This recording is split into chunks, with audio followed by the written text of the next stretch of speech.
I'm Efrain Hernandez Jr. And I'm Natalie Christian. Welcome to Mosaic, a show about the diverse people and ideas of the greater Boston area.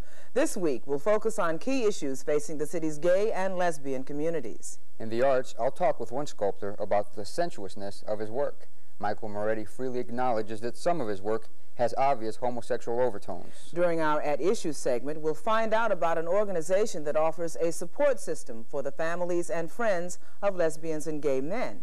But first in our roundtable, we'll meet some active members of the Boston area's gay and lesbian community. We'll hear their views on key issues, including gay rights, parenthood, religion, and AIDS.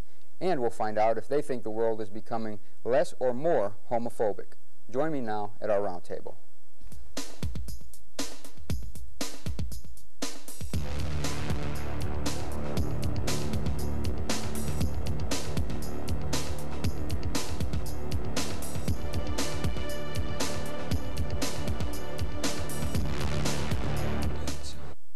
We're citizens just like everyone else. We pay our taxes. We're Americans. If we could fight to defend our country, we would. That's another right that we're denied.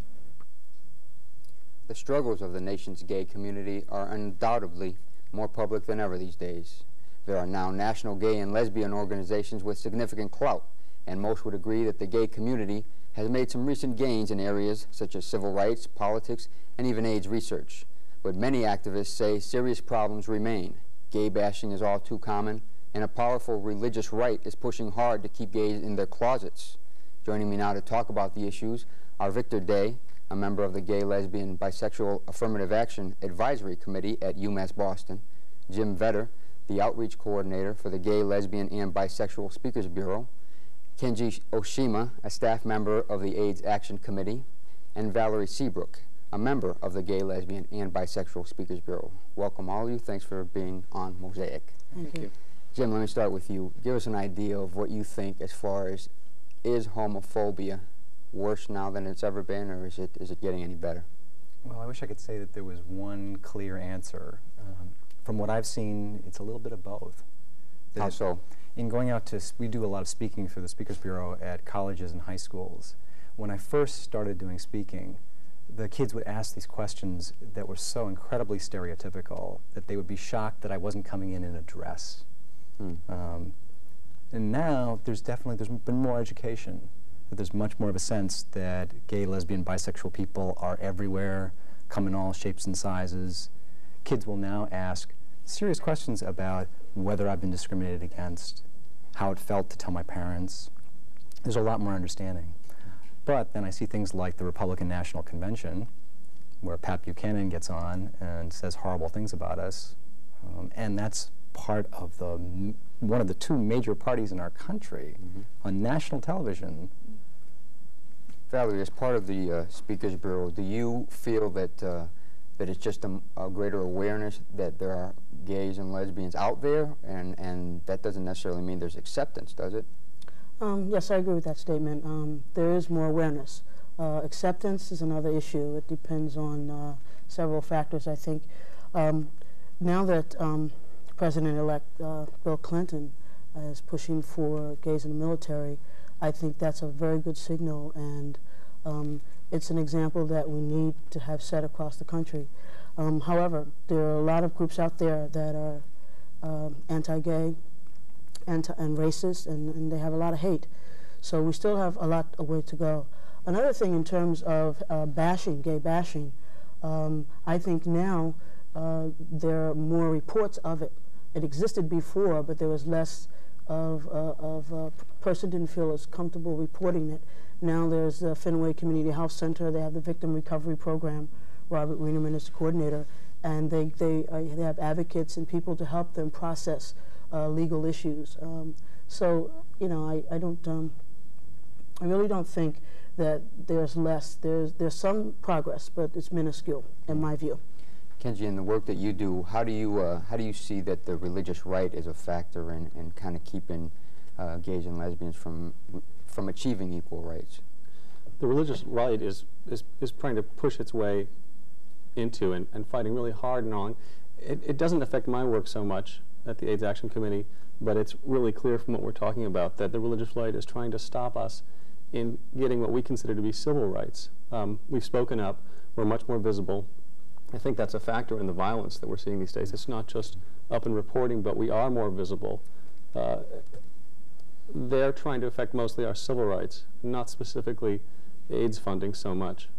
But do you find that their function serves to kind of hamper your efforts for AIDS research? Oh, absolutely, definitely. The right-wing view is that AIDS is a gay disease, which is foolish, and that condoms, education, safe-sex education will push children towards having sex. It's absolutely absurd. Mm-hmm. Education, our view is that education will help stop the AIDS crisis. Worldwide, heterosexual transmission is the #1 transmitter of AIDS. It's not a gay disease. It's very clear. Okay, we'll come back to that. But Victor, how is it for you in school? What do you see as far as students and their acceptance or hesitance to get involved with other gay and lesbian students? For the most part, UMass Boston's been very accepting and very supportive. The administration of the university has been very supportive. The committee that I serve on is just been recently appointed in, I'd say, the early spring. And there is a lot of support network through the administration. The student reaction tends to be a little more mixed. For the most part, the majority are very accepting and very open to diversity. It's one of the things that our university prides itself on, is its diversity. There has been, and this might speak back to the question about is the world a more or less homophobic place? I think a lot of what you're seeing is backlash reaction. Gays and lesbians have achieved quite a bit and have, because they've become more visible and have achieved certain things, the right, be it religious or otherwise. What you're seeing is a backlash against the progress that the gay and lesbian community has made.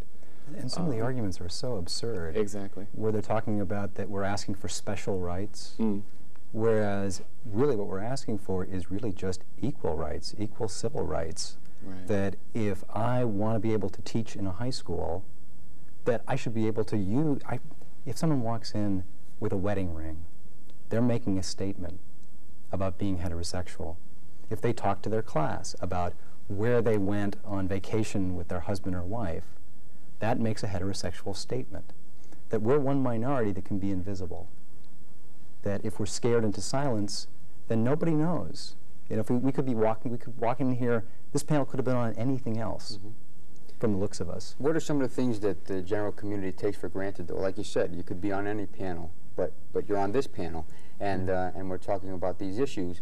So when you think of something like parenthood, something that so many of us take for granted, how tough is it for you to convey what it takes to be a parent as a gay individual?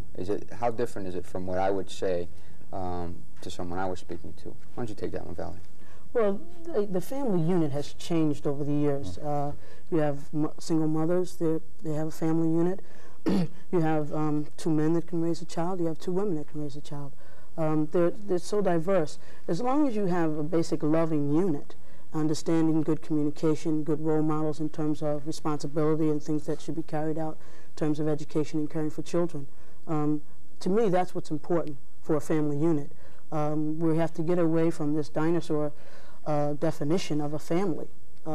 It's something that's very aggravating to a lot of people. But you still do find a lot of folks who cringe at the thought of 2 women or 2 men raising a child. They think it's unnatural. It's true, but it's not unnatural. Kenji, what were you going to say? It's not unnatural, and I don't want to get so much into that subject, but we're hitting upon discrimination. And every single group that's moved into this country, specifically minority groups, have come through and gone through the same process that we're going through.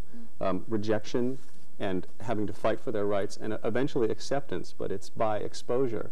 If you talk about the Irish 100 years ago when they moved into Boston, their food was considered disgusting, bizarre. They were seen as dirty, but look at the Irish now. It's an accepted culture, and we're seen as unusual and bizarre, and it's simply that we're not accepted and we're not known. By being out that we are here, and by being out with all these subjects you're bringing up, the country is seeing that we're just people, and we happen to have this sexual orientation. What are a couple of the other things, we mentioned parenthood, what are a couple of the other things that folks take for granted that for a gay or a lesbian group would be a tough issue? Something, I don't know, would it be going shopping? Would it be, you know, trying to adopt a child? What kind of issues? Well, I think one of the really core things is just being able to tell the truth about your own life. I mean, imagine if you have somebody special in your life, imagine going through an entire day without ever making any reference to that person. That for me, I'm sometimes in situations where I refer to my partner as my roommate. And that leaves this whole area of my life out. You know, sometimes people say, well, you know, why do you have to talk about it all the time? You know, I don't mind gay, lesbian people, but boy, they just have to keep talking about it. All I want to talk about is my real life. It's not so much an in-your-face type of thing. It's just being honest and not having to hide. Having to hide and having to lie becomes very burdensome. It becomes a very heavy weight that you carry around. I've been Is that what you, I was going to ask, is that what you have had to do on certain occasions? In the past, yes. Currently, I'm also an employee at UMass Boston in the College of Nursing, and I'm very open and out at work, and it's such a relief to be able to just be honest. And you know, I went here this weekend, I did this weekend. You know, just basic office chit-chat where you don't have to suddenly be on the defensive and say, okay, I have to watch myself, I can't say this, I can't say that. To not have to, it's an immense waste of energy that can be put into either your work or other areas of your life if you don't have to be defending yourself. But I think it goes even beyond that, too, that I think homophobia breaks up families. That just a couple of weeks ago now, there was testimony from the Governor's Commission on Lesbian Gay Youth, and there were kids talking about having been thrown out of their houses, kids talking about, this one kid was locked in his house, that they wouldn't let him, literally, would not let him out of the house, would not let him go to school because they found out that he was gay. You know, it's having to hide. You spend most of your life editing what you have to say about your significant other. If it is your roommate, and it's a great deal of pressure. We're living our lives now openly, and it makes the world of difference. Let me ask one thing. Maybe I'll throw this at Val first, and then the other guys can jump in quickly. How much of a difference is there between what gay men have to go through and what lesbians have to go through? Is there much of a difference, or is it the same battle? Well, it depends. If you're talking about an out gay male, and I'm going to assume that, and an out lesbian, will probably have the same homophobia level to deal with. However, if you have someone who's passing and they're playing on both sides of the fence, a white gay male could go further than, say, a lesbian who's out. So it's not equal, okay? But as I see it, it's the same battle, it's the same fight. We need our civil rights. We have a right to be who we are, to say and stand up for ourselves. And basically, it's not much of a difference, but there are some subtleties, and it depends on to what degree the person is out, and if they have children and things of that nature, where they are financially, education-wise. There are a lot of different variables that play in that. And well, I think what you said in the very beginning, too, of this, that it really ends up being about the same. And I think what it ends up happening is that people try to divide up different groups. So that's the politics of hate. That, you know, well, is it worse for you being black than it is for me being gay? Well, in fact, we've got some of the same struggles. And if we can see that and work together, rather than everybody kind of looking out for their own little piece of the pie, I think we'd all be a lot further along. Let me give Vic the last word. Do you see that that there will be equality for gays and lesbians in the U.S. During your lifetime? I think you're the youngest one on the panel. Eventually, yes. I'm very excited over the election of Bill Clinton, and that goes right back to the backlash point. I think we will see some backlash, even more so, during President-elect Clinton's presidency. But I think eventually it will be an accepted form. you know, an accepted lifestyle. So you are hopeful? Very much so. Good, good. Well, I appreciate all of you being here. It's obviously something we'll have to watch, and it'll develop as the years and months go on, but I appreciate you sharing some of your thoughts with us. Thank you. Natalie? Ephraim, coming up next, we'll talk with a member of a local chapter of a national organization created to provide a support system for the families and friends of lesbians and gay men. Stay with us. At first, we didn't know what to think. He said he was gay. We thought we had done something. I was so angry, so hurt. We didn't know where to turn. Talking to other families at Parents' Flag was a lifesaver. Now we're closer than ever.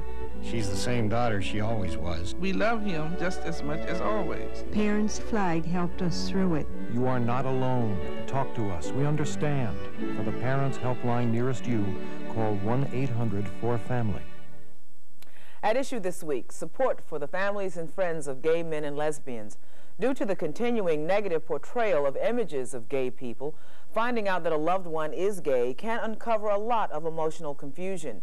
There is support for families that find themselves in this situation. It's called Parents' Flag, a family support and educational organization that helps the families, friends, and society as a whole understand and accept homosexuality. Here with me now is Sandy Bayne, a member of the media team of the Boston area Parents' Flag. Welcome to Mosaic, Sandy. Glad to have you here. FLAG stands for Families of Lesbians and Gays. And now you have a son who is gay. I have a son who is gay, yes. And well, how did you feel? How did you find out? And what was the whole circumstances around your experience of finding out that your son was gay? My son was a 17-year-old junior in high school when he started going into Boston on a Wednesday night and never told us what he was doing and made us a little uncomfortable about that, but we let him go because we trusted him. One night he called and said, I missed the last train out to Acton, Mom, and could you come and get me? As we drove into Boston, we wondered why this very well-behaved young man had pulled this stunt.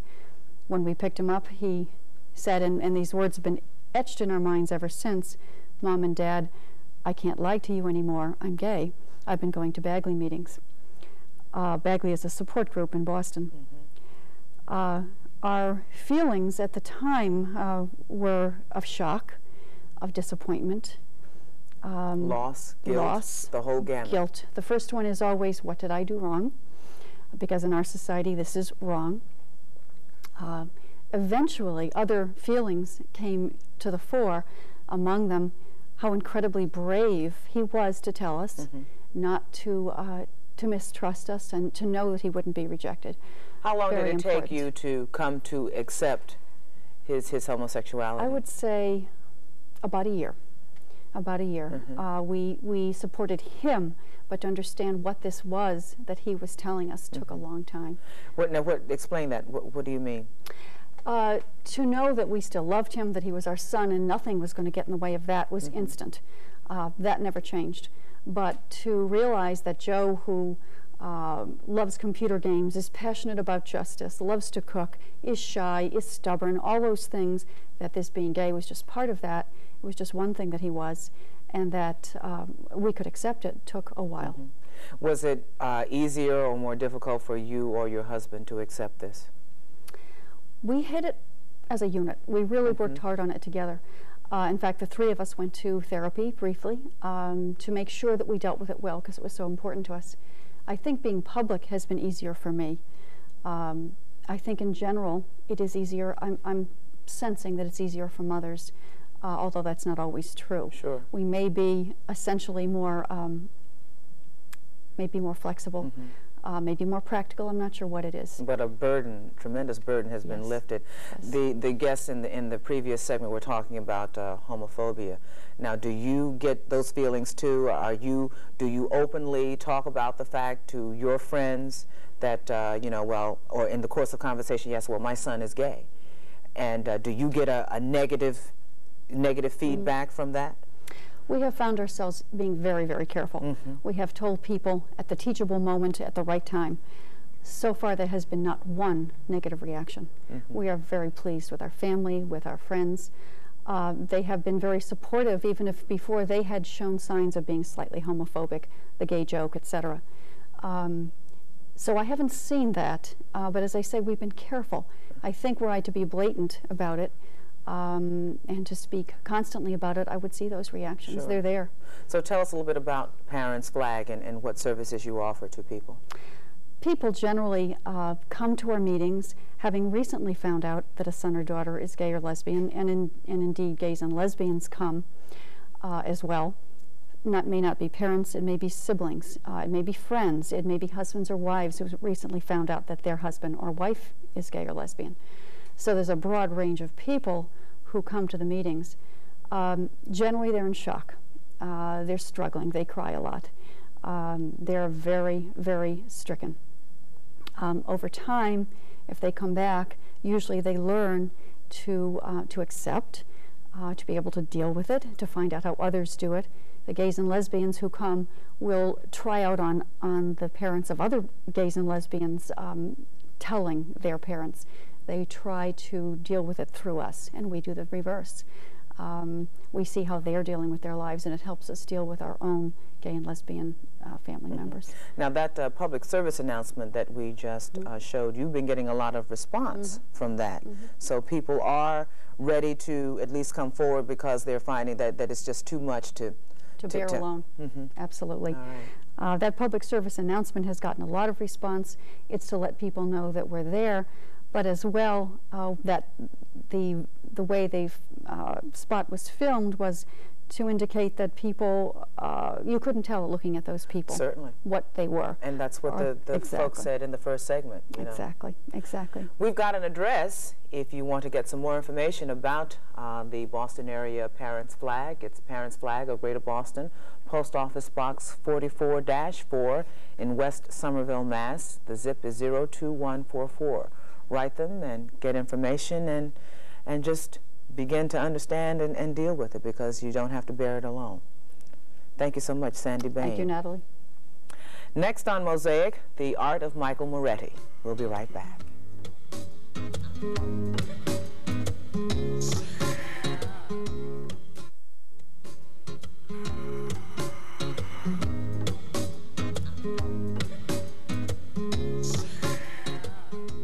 Sculptor Michael Moretti says some of his work has obvious homosexual overtones, but more important, he says, is that his work includes a sensuousness to be enjoyed by all people. The artist tends to combine sex and religion in some of his work. With us now to tell us more and show a few examples of his sculptures is artist Michael Moretti. Welcome, Michael. Hi, thank you. Why don't you just get us started by telling us a little bit about how you got into the artwork and what your background is. Okay, well, basically, I was always drawing and always doing little creative things, making things. So in school, I continued to pursue more of the artistic classes, more of the creative classes. I went to college and I have a Bachelor of Science in Art. And so basically that means I pursued mostly studio classes. When I started, I did a lot of the more traditional things, painting and drawing and photography. When I got into the sculpting studio, that's just where I knew that's where I had to be. Two-dimensional work, I enjoy doing it, but it just wasn't there. So 3D is the magic for you, right? That does it for me. Well, we have some of your work on slides, so we'd like to take a look at them right away. Okay, so let's go right to the slides. Most of the work, what I do is direct body casting. Sometimes I model for myself, or sometimes I have other people come in. I pour plaster directly on my models. Now, what's this? I know you don't like to tell people what to feel from the art, but just describe a little bit. What is this here? 2 arms?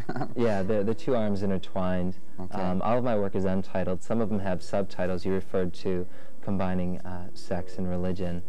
Some of them have religious subtitles, basically referring to where in the Bible it inspired me, or inspired the image. None of my work is narrative, and it's not sort of like this is what the religious scripture is about. A lot of the patinas, or the surface color, is food products. You know, besides using typical paints and chalks and waxes, we had passed a piece a little while back that used turmeric and chili powder. This has like copier toner on it too. So basically I try to use just about anything that will give me the color that I'm looking for. What about in your daily life? What inspires you from your daily life? I think just watching people. Obviously the work is about people, but it's really it's about the way the body interacts with itself and the way people interact with each other. I never use the entire body because that's what, usually when you talk to a person, that's what you see. But when you isolate a part of the body, you really stop and look at something that normally you wouldn't take a look at. And you can really appreciate the body for the beauty that it is. This piece in particular, this is untitled as all of them, but the religious subtitle refers to the betrayal, Judas kissing Jesus. The colors are created by using pureed mangoes. Really? Yeah. So it's not just about men and kissing, and it's about the way two bodies interact. This has beet juice on it to help create some of the color, as well as all the chalks and waxes. Now, have the figures we've been seeing so far, have they all been men with men, or do you combine? Most of them are men with men. Mm-hmm. I haven't yet worked with women and men together. It's rather difficult to find people to model for you, you know, because basically it's like waxing. Where the plaster goes, if there's any hair, it's removed. So you have to find people who are willing to shave down and let you encase them in plaster for up to from half an hour to 45 minutes. What are your hopes for the future? What do you plan on doing with your artwork? Currently, lately and upcoming, I'm curating a show in January that will be a benefit show. And basically, I want to continue working. People ask me if I want to be able to support myself by doing artwork. This is not important to me. The only thing that's important to me is being able to do my work. And what's more important to me right now is being able to, through my art and through my expression, raise money specifically for AIDS projects, AIDS education, and gay groups. And that's what you'll be doing. When is your show coming up? This will be in January. Okay, and that'll be locally in Boston? Correct, in Boston at the YWCA, benefiting a community resource room